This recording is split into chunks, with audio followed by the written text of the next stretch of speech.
ఇంటి పట్టాల కార్యక్రమం ఉంది. ఆ కార్యక్రమంలో మాడదాం అనుకున్నా, కానీ చిల్లపల్లి అన్న ఒప్పుకోడు కనుక ఈరోజు ఇక్కడ మాడటం జరుగుతుంది. 1984లో మంగళగిరి పట్టణంలో 30 పడకల హాస్పిటల్ కానివ్వండి, ఈ ప్రాంగణంలో ప్రత్యేకంగా క్యాన్సర్ ట్రీట్మెంట్ కోసం ఆనాడు విశ్వవిఖ్యాత నట సార్వభౌమ శ్రీ నందమూరి తారక రామారావు గారు శంకుస్థాపన వేస్తాం జరిగింది. అంటే కరెక్ట్గా 4 దశాబ్దాల క్రితం ఆయన శంకుస్థాపన వేస్తాం జరిగింది. దాంట్లో భాగంగా మంగళగిరిలో ఉన్న హాస్పిటల్ కూడా పూర్తయింది. అనేక లక్షలాది మంది ట్రీట్మెంట్ కూడా తీసుకుంటాం జరిగింది. నేను ఎప్పుడైతే మంగళగిరి అభ్యర్థిగా వచ్చానో ప్రజలందరూ పదే పదే నన్ను ఒక విషయం కోరారు. ఈ 30 పడకల హాస్పిటల్ని ఏకంగా 100 పడకల హాస్పిటల్ చేయాలని వాళ్ళు కోరటం జరిగింది. ప్రత్యేకంగా వేదికమైన ఉన్న ఏదైతే హాస్పిటల్ కోసం పోరాడి సాధించుకున్న కమిటీ సభ్యులు కూడా నన్ను కలిసి ఇప్పుడున్న ప్రాంగణం కాకుండా కొంచెం పెద్ద ప్రాంతం ఉంటే, కొంచెం ల్యాండ్ పెద్దగా ఉంటే మెరుగైన సేవలు ప్రజలకు అందించవచ్చు అన్న ఆలోచనతో ఈ ప్రాంగణాన్ని మనం ఐడెంటిఫై చేసుకుంటాం జరిగింది. ఇది కూడా గతంలో లాగా ఏదో ఒక 100 పడకల ప్రభుత్వ హాస్పిటల్ కట్టి వదిలేయాలన్న ఆలోచన కాదు. వేదిక మీద ఉన్న మేమందరం కూడా దాదాపు 5-6 సార్లు కూర్చొని ప్రతిసారి ఒక 2-3 గంటలు మేము చర్చించి ప్రతి విషయం సున్నంగా అధ్యయనం చేసిన తర్వాతనే లేఅవుట్ కూడా ఫైనలైజ్ చేస్తాం జరిగింది. వేదిక మీద ఉన్న మా అందరి కళ ఒకటే, ప్రైవేట్ ఆసుపత్రికి ధీటుగా ఈ 100 పడకల ప్రభుత్వ ఆసుపత్రి ఉంటుంది. ఒక జోనింగ్ కానివ్వండి, స్టాఫింగ్ కానివ్వండి, మెరుగైన సదుపాయాలు కానివ్వండి అందించే లక్ష్యంతో మేమందరం ఉన్నాం. అమరావతి పనులు కూడా ప్రారంభమైనాయి. సో ఈ ఆసుపత్రికి బాగా రద్దీ కూడా ఉంటుంది, ఎందుకంటే వస్తూ ఉంటారు, ట్రీట్మెంట్ పొందుతూ ఉంటారు. ఇక్కడ ఆర్థో కానివ్వండి, డయాలసిస్ సెంటర్ కానివ్వండి, మన నియోనేటల్ కేర్ కానివ్వండి, అన్నీ కూడా ఇక్కడ అందిస్తాం జరుగుతుంది. సో డి అడిక్షన్ సెంటర్ కూడా గౌరవ సభ్యులందరూ కూడా మొన్న నాతో మాట్లాడి డి అడిక్షన్ సెంటర్ కూడా ఇక్కడ ఉండాలి, తలసీమియా సెంటర్ కూడా ఇక్కడ ఉండాలని కమిటీ సభ్యులు ప్రత్యేకంగా కూర్చున్నప్పుడు వాళ్ళు కోరటం జరిగింది. వాళ్ళ కోరిక మేరకు కూడా అది కూడా ఈ హాస్పిటల్లో పెడతాం జరిగింది. వాస్తవంగా కూటమి ప్రభుత్వం ఏర్పడిన తర్వాత గౌరవ ముఖ్యమంత్రి శ్రీ నారా చంద్రబాబు నాయుడు గారు ప్రతి నియోజకవర్గాల్లో 100 పడకల ప్రభుత్వ ఆసుపత్రి కట్టాలి అని ఒక నిర్ణయం తీసుకుంటాం జరిగింది. దాంట్లో భాగంగా 2వ క్యాబినెట్ మీటింగ్లో మంగళగిరి కోసం ఈ హాస్పిటల్ కూడా కేటాయిస్తాం జరిగింది. నేను అనేక సార్లు చెప్పా ప్రజలందరికీ, ఒక నిర్ణయం జీవితం మార్చుతుంది.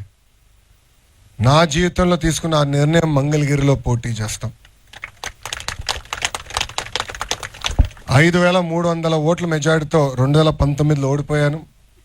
ఆ రోజు నుంచి ఒక పట్టుదల కసితో నేను పనిచేసి ప్రజలకి దగ్గరయ్యాను. ప్రజలందరూ నేను ఒకటే కోరాను, నేను ఏ మెజారిటీ అయితే ఓడిపోయానో దాని పక్కన ఒక 0 పెట్టి నన్ను గెలిపించండి. మీరు ఎంత ఎక్కువ మెజారిటీ ఇస్తే అంత కొండంత బలం నాకు అందుతుందని ఆనాడే నేను ప్రజల్ని కోరటం జరిగింది. ఆంధ్ర రాష్ట్ర చరిత్రలో ఎప్పుడు రాని విధంగా 91,000 మెజారిటీతో నన్ను గెలిపించి శాసనసభకి మంగళగిరి ప్రజలు నన్ను పంపించారు. గౌరవ మంత్రివర్యులు దుర్గేష్ గారు ఇక్కడనే ఉన్నారు. గురువు గారు కూడా తెలుసు, క్యాబినెట్లో ఎప్పుడు మంగళగిరి చర్చ వస్తే డిస్కషనే ఉండదు. ఎందుకంటే నిజంగానే మంత్రివర్యులు మిగతా మంత్రులు కూడా మంగళగిరి అంటే దాని గురించి చర్చ అవసరమా, శాంక్షన్ చేయండి అని వాళ్ళు కూడా ఏకపక్షంగా నన్ను సపోర్ట్ చేసినందుకు హృదయపూర్వక ధన్యవాదాలు తెలుపుకుంటున్నాను. గౌరవ మంత్రి గారి పైన ఇప్పుడు చాలా పెద్ద బాధ్యత ఉంది మంగళగిరికి సంబంధించింది. అది మా లక్ష్మీ నరసింహస్వామి గుడి అభివృద్ధి కార్యక్రమం. మంత్రి గారు పర్యవేక్షణలో ఆల్రెడీ మేము కూర్చున్నాం. గుడిని కూడా, ఎందుకంటే నేను వారణాసికి వెళ్ళి గౌరవ ప్రధానమంత్రి గారు అక్కడ గుడిని ఎట్లా అభివృద్ధి చేశారు నేను స్వయంగా చూస్తాం జరిగింది. అది ఒక ఆదర్శంగా తీసుకొని గౌరవ మంత్రి గారితో కూర్చుని అనేక మార్లు ప్లాన్లు రివ్యూ చేశాం. త్వరలో ఆ కార్యక్రమం కూడా ప్రారంభించబోతున్నాం. ఇట్లా ఎన్నికల ముందల మంగళగిరి ప్రజలకి నేను ఇచ్చిన హామీలు ఒక పద్ధతి ప్రకారం నిలబెట్టుకుంటా ముందరికెళ్తున్నా. అహర్నిశలు మంగళగిరి ప్రజల కోసం మేము కష్టపడతాం. కూటమి ప్రభుత్వం ఒకటే, అన్ని ప్రాంతాలు సమగ్ర అభివృద్ధి చెందాలనేది మా లక్ష్యం. దాంట్లో భాగంగా మంగళగిరిని మేము అభివృద్ధి చేస్తాం. వ్యక్తిగతంగా గతంలో ఎట్లయితే నేను 5 సంవత్సరాలు ప్రతిపక్షంలో మంగళగిరి ప్రజల కోసం పనిచేశానో, అధికారంలోకి వచ్చిన తర్వాత కూడా ఇంకెక్కువ పనిచేస్తున్నా. గౌరవ ముఖ్యమంత్రి చంద్రబాబు నాయుడు గారు కూడా నిన్న నవ్వుతా అన్నారు, రేపు కూడా మంగళగిరేనా అన్నారు. సార్, ఇంటి పట్టాల కార్యక్రమం రేపటితో పూర్తవుతుందంటే తొందరగా పూర్తి చేసుకుని, రాష్ట్రం చాలా పనులు ఉన్నాయి, రాష్ట్రం అంతా తిరగాలి, మీరు మంగళగిరే కాదని కూడా గౌరవ ముఖ్యమంత్రి గారు అన్నారు. అప్పుడు గౌరవ ముఖ్యమంత్రి గారికి ఒకటే చెప్పా, సార్ 2019లో నా పరువు పోయింది, ఓడిపోయా, చాలామంది నన్ను ఎగతాళి చేశారు, మిమ్మల్ని కూడా కించపరిచే విధంగా మాట్లాడారు. ఈరోజు వాళ్ళ దగ్గర నుంచి శబ్దం రాకుండా చేసింది మంగళగిరి ప్రజలు సార్, అందుకే నాకు ప్రయారిటీ ఉందని గౌరవ ముఖ్యమంత్రి గారు కూడా చెప్తాం జరిగింది. ఒక బాధ్యత నాకు పైన ఒక బాధ్యత పెట్టారు, భరోసాతో మీరు ఉన్నారు. మీకు ఆనాడు నేను రచ్చబండ కార్యక్రమానికి వచ్చినప్పుడు ఇచ్చిన హామీలన్నీ నిలబెట్టుకుపోతున్నా. దాంట్లో భాగంగా ఈ హాస్పిటల్, మన లక్ష్మీ నరసింహస్వామి గుడి అభివృద్ధి కానివ్వండి, భూగర్భ డ్రైనేజ్, భూగర్భ నీరు, భూగర్భ గ్యాస్, భూగర్భ కరెంట్ కానివ్వండి, నిరుపేద కుటుంబాలు నివసిస్తున్న భూముల్ని ఎంక్రోచ్మెంట్ రెగ్యులరైజ్ చేసి వాళ్ళకి పట్టాలు ఇస్తాం కానివ్వండి, లేదంటే ఎవరికైతే ఇల్లు లేదో వాళ్ళకి ఇప్పుడు టిట్కో కార్యక్రమం ద్వారా ఇల్లు అందిస్తామేమి, ఇవన్నీ ఒక యుద్ధ ప్రాతిపదికంగా మేము చేస్తాం జరుగుతుంది. నా లక్ష్యం ఒకటే, అన్ని రంగాల్లో మంగళగిరి నంబర్ 1 ఉండాలి. దాంట్లో భాగంగా ప్రజలు కూడా, మీ పైన కూడా బాధ్యత ఉంది. ప్రభుత్వం చేపడుతున్న కార్యక్రమాలకి మీరు సహకరించాలి. ఒక ఉదాహరణ, గౌరవ ముఖ్యమంత్రి గారు స్వచ్ఛత మనం చేయాలి, శుభ్రంగా ఉండాలి, ప్రాంగణమే కాదు మన ఆలోచనలు కూడా శుభ్రంగా ఉండాలని పదే పదే గౌరవ ముఖ్యమంత్రి గారు చెప్తున్నారు. 2 నెలలు నేను పట్టించుకోవాలా, 3వ నెల నాకు సిగ్గేసింది. 75 సంవత్సరాల వయసు కలిగిన ముఖ్యమంత్రి గారేమో స్వచ్ఛతాన్ని తిరుగుతున్నారు, మనం చేయకపోతే ఎట్లా అని నేను రోడెక్కా, అందరితో మాట్లాడా. ఈరోజు మంగళగిరి ప్రజలందరూ ఆలోచించాలి, ఎప్పుడు జరిగిన విధంగా స్వచ్ఛతా కార్యక్రమం మంగళగిరిలో జరుగుతుంది. కమిషనర్ గారి ఆధ్వర్యంలో సుమారుగా 1000 టన్నులు, 10 కాదు 100 కాదు, 1000 టన్నులు చెత్త బయటపడింది. 1000 టన్నులు ఒక్క మంగళగిరి కార్పొరేషన్లో, దుగ్గిరాల కాకుండా. ఆ చెత్త అక్కడికి వెళ్ళిందని మనం వేసాం కనుక వెళ్తుంది, చెత్త కాలు చేతులు ఉండవు కదా, మనం చెత్త వేస్తాం కనుక వెళ్తుంది. సో స్వచ్ఛతలో కూడా మనం నంబర్ 1 ఉండాలంటే ప్రజలందరి సహకారం కావాలి. ఈరోజు మా పారిశుద్ధ కార్మికులు కూడా బాగా కష్టపడుతున్నారు, మీ ఇంటికి వస్తున్నారు, ప్రతిరోజు చెత్త ఎత్తున్నారు. మీకు చెత్త ఉంటే మీ ఇంటి దగ్గర పెట్టండి, పొద్దునొచ్చి మా వాళ్ళు ఎత్తుతారు. కరెక్ట్గా 1 సంవత్సరం టైం ఇస్తున్నా, మనలో కూడా మార్పు రావాలి.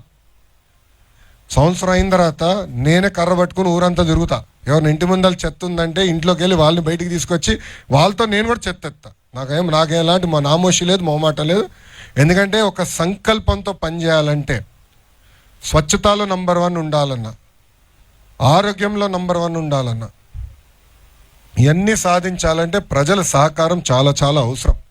వాస్తవంగా మంగళగిరిలో చూస్తే డయాబెటీస్, హైపర్ టెన్షన్, కొలెస్ట్రాల్ చాలా ఎక్కువ ఉంది ప్రజల్లో. ఇది నాకు ఎందుకు తెలుసు అంటే, నేను ఎన్టీఆర్ సంజీవిని క్లినిక్లు గత 5 సంవత్సరాలు నడిపిస్తున్నా. ఉచితంగా మందులు ఇస్తాం మేము, 15 రోజులు సరిపడా మందులు ఇస్తాం, మళ్ళీ వాళ్ళు వస్తే మళ్ళీ టెస్టులు చేసి మళ్ళీ ఇస్తాం మేము. దాంతో నాకు చాలా డేటా ఉంది. అందరికీ నేను ఆనాడు చెప్పాను, మీరు అందరూ ప్రతిరోజు వాకింగ్ 1 గంట చేయాలని. అప్పుడు అన్నారు, మాకు పార్కులు ఎక్కడున్నాయి సార్ అన్నారు. ఇప్పుడు ఆ కార్యక్రమం కూడా చేపడుతున్నాం. ఎస్ఎల్ఎన్ పార్క్, మన ఒక పార్క్ ఓపెన్ చేసాం. సుమారుగా 30 చెరువులు, పార్కులు ఈ కూటమి ప్రభుత్వం అభివృద్ధి చేయబోతుంది. ఇట్లా పార్కులు, కళ్యాణ మండపాలు, భూగర్భ డ్రైనేజ్, ఆసుపత్రి, ఇట్లా అన్ని కార్యక్రమాలు చేసుకుంటూ పోతున్నాం. గౌరవ మంగళగిరి ప్రజలు కూడా నేను ఒకటి విషయం తెలియజేయబోతున్నా. నేను చేయాల్సిన పనులు నేను చేస్తున్నా. శాంక్షన్ చేయించా, శంకుస్థాపన అయింది. ఈ రోజు నుంచి 365 రోజుల్లో ఈ హాస్పిటల్ పూర్తి చేసి ప్రజలకి అంకితం చేయాల్సిన బాధ్యత చిల్లపల్లి గారి పైన ఉంది, గురువు గారి పైన ఉంది. ఎందుకంటే ఏపీఎస్ ఎంఐడిసి చైర్మన్ అయినా ఆయనకు నీట్గా రూమ్ వేద్దామని డిసైడ్ చేసుకున్నాం మేము. కంటైనర్, కుర్చీ, ఏసీ పెట్టి ప్రతిరోజు ఆయన పర్యవేక్షణలో జరగాలి. అన్నకు ఒకటే నేను కోరుతున్నా, 365 రోజులు మనం పూర్తి చేయాలి. 366 రోజులకి వెళ్తే పక్కనే ఉన్న పవన్ అన్న దగ్గరికి వెళ్ళి నేను కంప్లైంట్ వేస్తాను, మీ పైన నేనే వెళ్ళి కంప్లైంట్ వేస్తాను. నేనే పక్కనే ఉంటారు కదా పవన్, నేను వెళ్ళి ధర్నా చేస్తాను, అన్న మన శ్రీనాథ్ చేయలేదు, పూర్తి చేయలేదని. ఎందుకంటే అన్ని కార్యక్రమాలు మంగళగిరిలో మనం యుద్ధ ప్రాతిపదికంగా చేస్తాం, ఒక ఆదర్శంగా చేద్దాం, కలిసికట్టుగా చేద్దాం. బాధ్యత ఇప్పుడు మీ పైన ఉందని చిల్లపల్లి గారు తెలుపుకుంటూ, నాకు ఇంత అద్భుతమైన అవకాశం ఇచ్చిన మంగళగిరి ప్రజలందరికీ పేరు పేరున నా హృదయపూర్వక ధన్యవాదాలు తెలుపుకుంటూ, వేదిక మీద ఉన్న పెద్దల పేర్లన్నీ నేను చెప్పాల్సిన అవసరం అనుకుంటున్నా. అందరూ పెద్దలు, హేమాహేమీలే. నాకన్నా చాలా సీనియర్లు ఉన్నారు వేదిక మీద అందరూ. సో గౌరవ సభ్యులందరికీ నా హృదయపూర్వక ధన్యవాదాలు తెలుపుకుంటూ, కమిటీ సభ్యుల పైన కూడా ఇప్పుడు బాధ్యత ఉంది. పోరాడారు, తెచ్చుకున్నారు అని కాకుండా కన్స్ట్రక్షన్ ఫేజ్లో కూడా మీ పర్యవేక్షణలో కన్స్ట్రక్షన్ జరగాలి, క్వాలిటీతో కడదాం. మీ అందరు చెప్పా, గ్రనైట్ కావాలంటే నేను ఒక 2 ఫోన్ కాల్ చేసి బతిమలాడి నేను తెప్పిస్తా అన్నాను. మంచి మెటీరియల్స్ వాడదాం. ఒక ఆదర్శ హాస్పిటల్గా మొత్తం ఆంధ్ర రాష్ట్రంగా కాదు, ఆనాడు చెప్పాను భారతదేశానికి ఒక ఆదర్శ హాస్పిటల్గా కట్టాల్సిన బాధ్యత మీ పైన కూడా ఉంది. మీ పర్యవేక్షణలో మేము అందరం పనిచేస్తాం, కష్టపడదాం. ఏదైతే 3 దశాబ్దాల కల అట్లా నడుస్తూ వచ్చిందో ఈరోజు అవకాశం మనకు వచ్చింది నెరవేర్చడానికి.